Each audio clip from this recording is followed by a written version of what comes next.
So the neuroblastoma is one of the pediatric age group malignancy. Neuroblastoma is most common extracranial malignancy in children.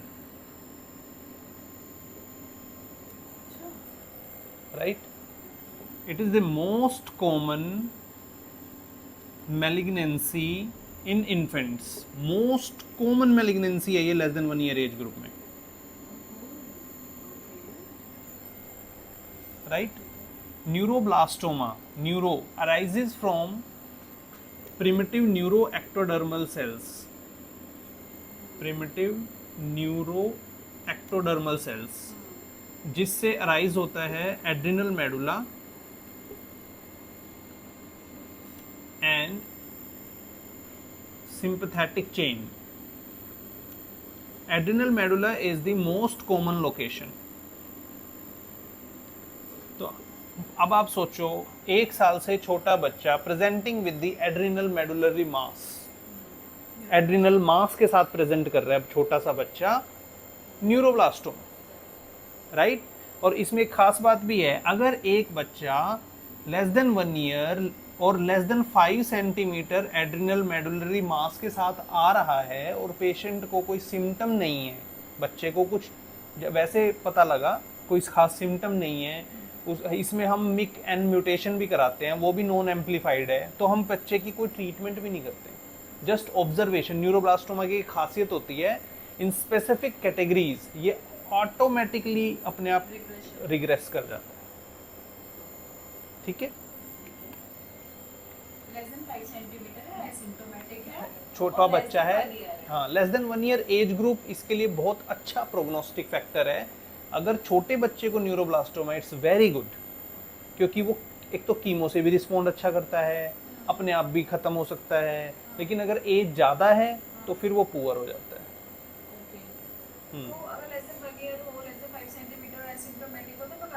कुछ नहीं करना है, just observe. उसमें surgery करते हैं direct,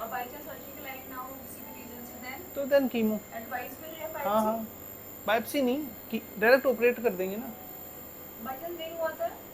नहीं हुआ तो फिर तो बायोप्सी लेनी पड़ेगी. Yes, definitely. ठीक है? अब इसकी हम पैथोलॉजी की बात करते हैं.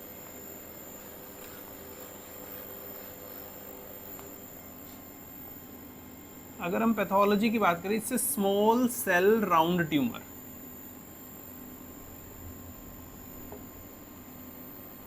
जब हम आईएससी लगाते हैं, अब स्मॉल सेल राउंड ट्यूमर्स तो कई सारे हो सकते हैं. ठीक है? पेडियाट्रिक एज ग्रुप में भी कई सारे हो सकते हैं, लिम्फोमा हो सकता है, ईविंग्स हो सकता है, लाइक दैट. ठीक है? तो इसमें जो आईएससी जो हमारा पॉजिटिव आएगा वो आएगा क्रोमोग्रेनिन के लिए, सॉरी साइनेप्टोफाइजिन के लिए, एनएससी नॉन स्पेसिफिक इनोलेज के लिए, एंड FOX2B. ये बहुत ज़्यादा specific, most specific and most sensitive marker है न्यूरोब्लास्टोमा का, FOX2B. राइट? और ये तो पॉजिटिव होंगे, और नेगेटिव क्या क्या होगा, जैसे CD99 ईविंग्स का मार्कर है वो नेगेटिव होगा, केराटिन नेगेटिव होगा क्योंकि कोई कार्सिनोमाज नहीं है, डेस्मिन नेगेटिव होगा, फिर हिमेटोपोइटिक सेल के मार्कर्स नेगेटिव होंगे क्योंकि लिम्फोमा नहीं है, कोई सार्कोमा नहीं है, जैसे सॉफ्ट टिश्यू सार्कोमाज में भी स्मॉल सेल सार्कोमाज होते हैं, वो नहीं है. डेस्मिन वाइमेंटिन फॉर सार्कोमाज वो नेगेटिव है, केराटिन कोई कार्सिनोमा नहीं है, CD99 कोई ईविंग्स नहीं है. तो राउंड सेल ट्यूमर की डिग्री में क्या आता है? ये आते हैं, ईविंग्स आता है, न्यूरोब्लास्टोमा आते हैं, लिम्फोमाज आते हैं.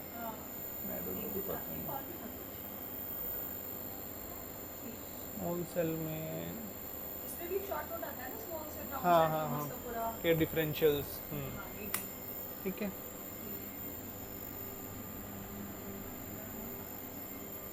अब अभी हम अभी पैथोलॉजी ही पढ़ रहे हैं. इसके सब टाइप्स होते हैं, न्यूरोब्लास्टोमा के 3 सब टाइप्स होते हैं। एक तो एडल्ट में भी हो सकता है ना? एडल्ट में हो सकता है, मतलब 90% cases will be less than 10 years of age clearly, ठीक है। एडोलिसेंट में और यंग एडल्ट्स में हो सकता है, ओल्ड एज में तो कभी नहीं मिलेगा, कभी नहीं मिलेगा, क्योंकि न्यूरो एक्टोडर्मल का है ना, उसे अगर आना होगा तो वो अर्ली एज ग्रुप में आ जाएगा, मोस्टली 20s तक भी आ जाएगा। फियोक्रोमोसाइटोमा भी इसकी डीडी होती है ना? हाँ। ज्यादा कंफ्यूजन होता है।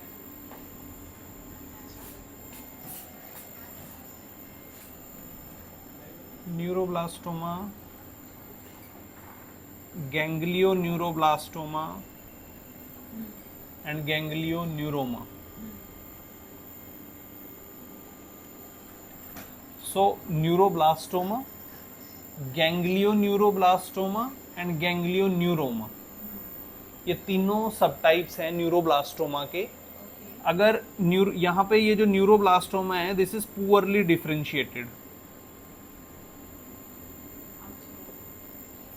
ठीक है, पुअरली डिफरेंशिएटेड। तो न्यूरोब्लास्टोमा का सबटाइप न्यूरोब्लास्टोमा क्यों होगा? एक्चुअली ये सब न्यूरोब्लास्टोमा में ही आते हैं, ये सब न्यूरोब्लास्टोमा में ही हैं, ठीक है। अगर वो उसका कोई प्रॉपरली कोई डिफरेंशिएशन नहीं है, देन इट्स सिंपली न्यूरोब्लास्टोमा।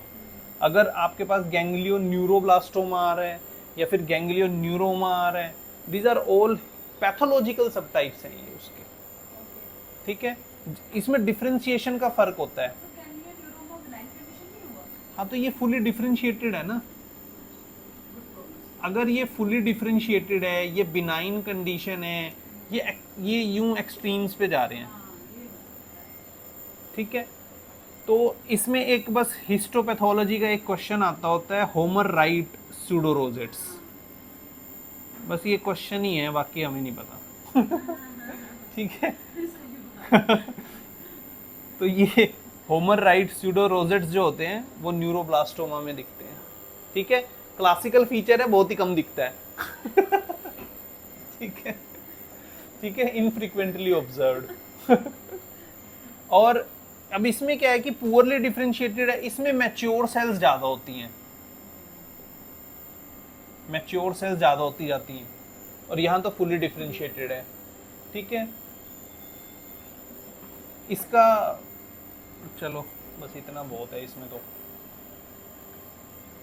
ये बस बताया इसलिए गया है कि अगर आपको पैथोलॉजी में ये सब टाइप्स मिले, लेट्स अज्यूम कोई बच्चा आता है, उसकी आप बायोप्सी कराते हो, it came out to be neuroblastoma and pathologically ganglioneuroblastoma आ गया या फिर गैंग्लियोन्यूरोमा आ गया, then you know the behaviour कि ये इससे कम अग्रेसिव है, बट इसके भी 2 टाइप्स होते हैं, थोड़ा अग्रेसिव हो भी सकता है। ये तो बिल्कुल बिनाइन कंडीशन है कि आपको कीमो नहीं देनी है, you just need to give surgery, कि सर्जरी की ऑप्शन दो, ठीक है। ये इसलिए बताया है कि ये भी हो सकता है, पॉसिबिलिटी।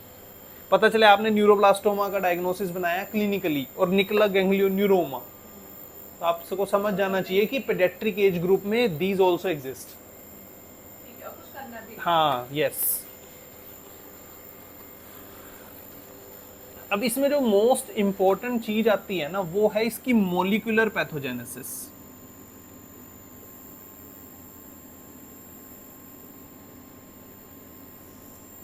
मोलिकुलर पैथोजेनेसिस में इसमें कुछ जीन एम्प्लीफिकेशंस होती हैं, जेनेटिक म्यूटेशंस हैं, जीन एम्प्लीफिकेशंस हैं। उसमें जो सबसे मोस्ट इंपॉर्टेंट है ना, दैट इज MICN। आपने कभी सुना है इसके बारे में? हाँ।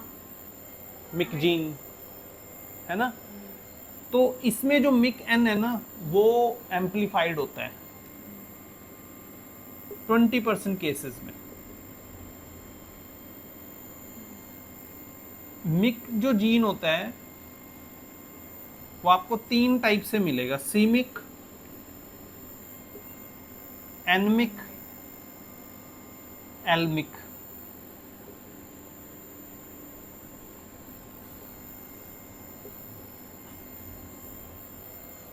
असल में क्या हुआ था, मिक जो है ये माइलोक्लास्टोमा, मतलब माइलोसाइट्स का कैंसर, इससे डिस्कवर हुआ था, ठीक है, ब्लड में माइलोसाइट्स होती हैं, उससे डिस्कवर हुआ था। और जैसे मान लो, अब मुझे पता नहीं है, but C4 cancer, let's assume blood cancer, तो ये Burkitt's lymphoma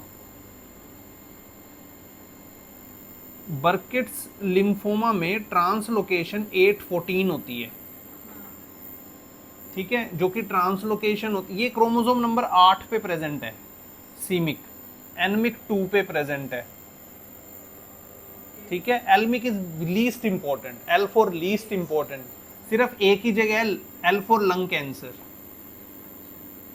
small cell lung cancer में पाया जाता है, कोई खास इंपॉर्टेंस नहीं है।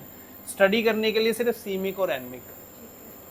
सीमिक जो है वो क्रोमोसोम नंबर 8 पर है, ट्रांसलोकेशन 814 बर्किट्स लिम्फोमा में होती है।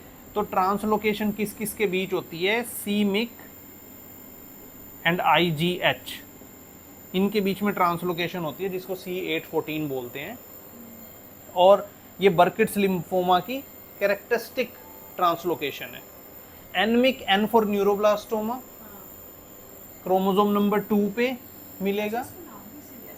हाँ, यस, एंड ये कैंसर की आप बर्किट्स लिम्फोमा या ब्लड कैंसर से रिलेट कर सकते हो, ठीक है।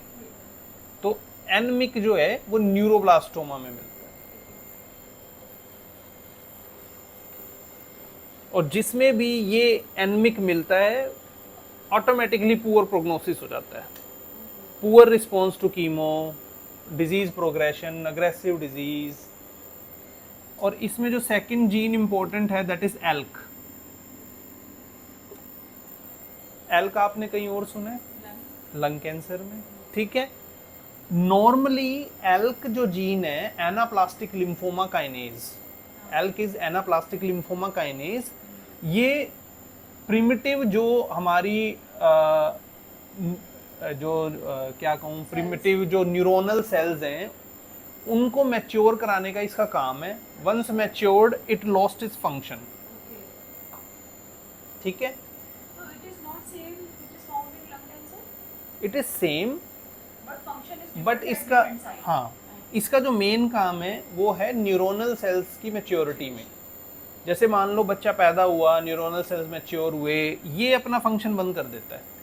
अगर ये एक्टिवेट होगा, इसमें कोई फ्यूजन होता है, जैसे एल्क एमला 4 फ्यूजन जो मिलता है लंग में, अगर ऐसा कुछ होगा तो ये एक्टिवेट हो जाएगा और ये एक प्रोटोन्कोजीन की तरह काम करता है। मिक इज ऑल्सो प्रोटोन्कोजीन, जो अगर एक्टिवेट हुए तो फिर कैंसर कर देंगे, ठीक है। एल्क भी क्रोमोसोम नंबर 2 पर ही अवेलेबल है, मिक भी क्रोमोसोम नंबर 2 पर ही अवेलेबल है। तो क्रोमोसोम नंबर 2 पे अगर किसी बच्चे में कोई डिफेक्ट आया तो मैलिग्नेंसी होने के चांसेस हैं, ठीक है।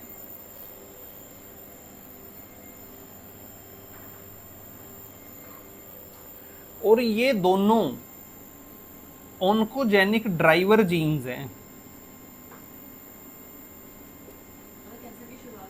यस। ये कोई ऐसे वैसे होने वाली म्यूटेशन नहीं है, ये ऑन्कोजेनिक ड्राइवर्स हैं, ठीक है। और अगर किसी में एल्क पॉजिटिव है तो वो हेरिडिटरी न्यूरोब्लास्टोमा भी दिखा सकता है कि जनरेशन में ही चल रहा था न्यूरोब्लास्टोमा, उनमें एल्क पॉजिटिव हो सकता है, ठीक है। अब इसमें क्या होता है कि जैसे मिक एन पॉजिटिव आएगा तो इसके लिए ना हम फिश टेस्ट लगाते हैं, फिश देखते हैं, ठीक है। अगर उसमें more than 4 fold MYCN copies आएंगी तब उसको पॉजिटिव बोला जाता है। एम्प्लीफिकेशन मतलब बढ़ जाना। अब आपको पता ही होगा कि आपने फिश की रिपोर्ट्स देखी हैं, उसमें ना चमकता सा रहता है, जैसे सेल दिखाएंगे और 2 ऐसे जीन दिखाएंगे कि दोनों चमक रहे हैं। तो हर जो क्रोमोसोम है उसके 2 डबल देगा, ठीक है। तो 2 चमक रहे होंगे मतलब नॉर्मल है। जब कोई डिलीशन देखनी होती है तो एक गायब हो जाता है कि जी हमें ये जीन देखना था, और वो फिश के अंदर एक ही आ रहा होता है, तो डिलीशन है। अगर 2 हैं नॉर्मल है, और अगर 4 हैं तो एम्प्लीफिकेशन है। तो उसके फिश में 4 4 5 5 10 10 20 20 चमक रहे होंगे, तो दैट इज एम्प्लीफाइड। सारी फिश की रिपोर्ट ऐसी ही पड़ी जाती है। हाँ, उसमें चमक रहे होते हैं। हम देखते ट्रांसलोकेशंस देखते हैं ना जब फिश में, तो उसमें यही देखते हैं कितने चमक रहे हैं वो कलर। हैं। जैसे मान लो मिक को देख रहे हो, तो मिक मान लो ग्रीन कलर से दिखाया है, तो 2 ग्रीन है कि नहीं है, 4 ग्रीन है कि नहीं है।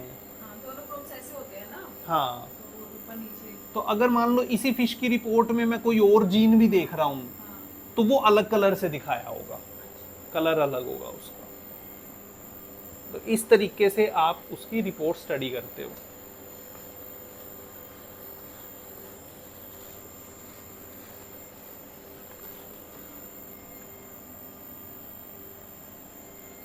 पहले इतने चेंजेस नहीं होते थे, जितने जीन बनते जा रहे हैं, आने वाले टाइम में और भी जीन डिस्कवर हो सकते हैं। तो होंगे ही, तभी तो हम ठीक कर पाएंगे। अच्छा, जैसे एल का रॉस के साथ हम बहुत वो पढ़ते हैं, एल क्रॉस ना लंग में, हम्म तो इसमें जो ट्रांसलोकेशन हो रहा है या एम्प्लीफिकेशन हो रहा है, वो किस पर्टिकुलर क्रोमोसोम्स के साथ हो रहा है, ऐसा कुछ नहीं है। आपने बोला नहीं क्रोमोसोम्स 2 पे अवेलेबल है, हाँ तो सिर्फ उस 2 में ही प्रॉब्लम है बस, इसके हाँ, साथ और कोई क्रोमोसोम से इन्वॉल्व नहीं है ना। नहीं, अगर जो जो जीन आएगा वही क्रोमोसोम, ये इसमें तो 2 ही है मेनली, बाकी जीन्स भी हैं, ऐसा नहीं है। अब ऐसे तो 10 जीन है, लेकिन मैं बस वो बताऊंगा जो काम के हैं, जो हमें याद रखने हैं कि हमें, देखो हमें इस न्यूरोब्लास्टोमा में मिक एन, हाँ, अब क्या है ना कि अब मिक क्या है और मिक एन क्या है। MYC is gene, MYC N is protein. जो ये सी चीज़ मिक क्या बनाता है, C MYC is protein, MYC is gene. Okay, ये तो यही चीज़ है, ये प्रोटीन बनाते हैं, हाँ, तो सेम ही जीन एन भी बनाएगा, सी भी बनाएगा। वो अलग क्रोमोसोम से बना रहा है ना। तो मिक एन हो गया, एल्क हो गया। अब इसके अंदर रास, रास पाथवे, आपने देखा होगा रास पाथवे आता है, रास, जिसमें रास राफ हम पढ़ते हैं ना। रास, रास कौन कौन से होते हैं, के रास, हाँ, एन तो रास। बहुत होते थे, पैन रास होते हैं ना ये 5 के एन, और भी होते थे। हाँ, और भी होते हैं, बट क्लिनिकली हमारे लिए यही रिलेवेंट है। रास, फिर राफ, राफ के अंदर ए राफ, बी राफ, सी राफ, तो बी राफ, ठीक है। रास, राफ, फिर आगे एम ए पी के भी होता है इसी के अंदर।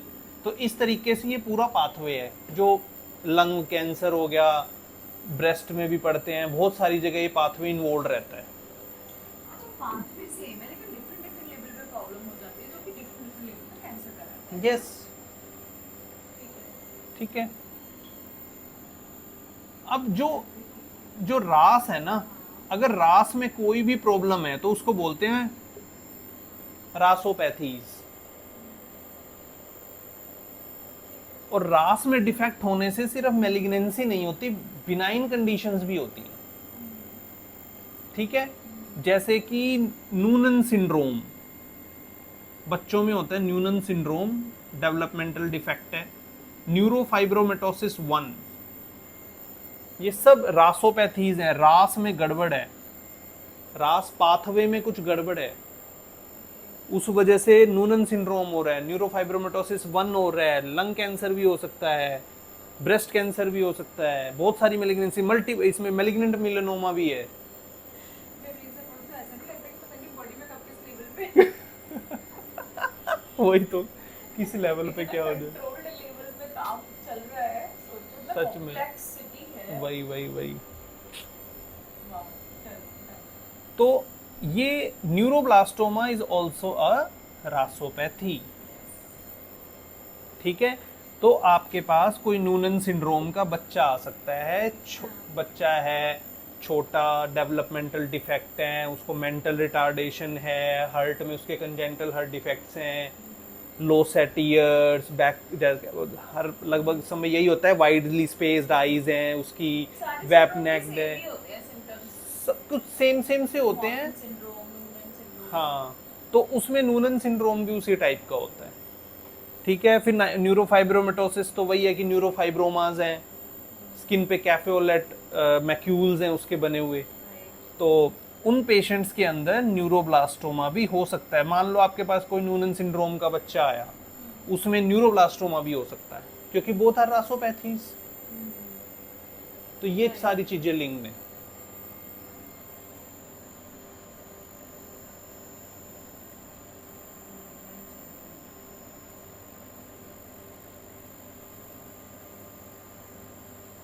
ठीक है, तो आज का हमारा टॉपिक इतना ही था। बस हम इसको डिवाइड कर करके पढ़ेंगे टॉपिक, वरना फिर बहुत बड़ा हो जाएगा। तो इसका हेडिंग हम क्या रखने वाले हैं? ये this is pathogenesis. Pathogenesis of neuroblastoma. आप पैथोजेनेसिस एंड मोलिकुलर पैथोजेनेसिस भी बोल सकते हो। तो आज का हमारा टॉपिक ये था।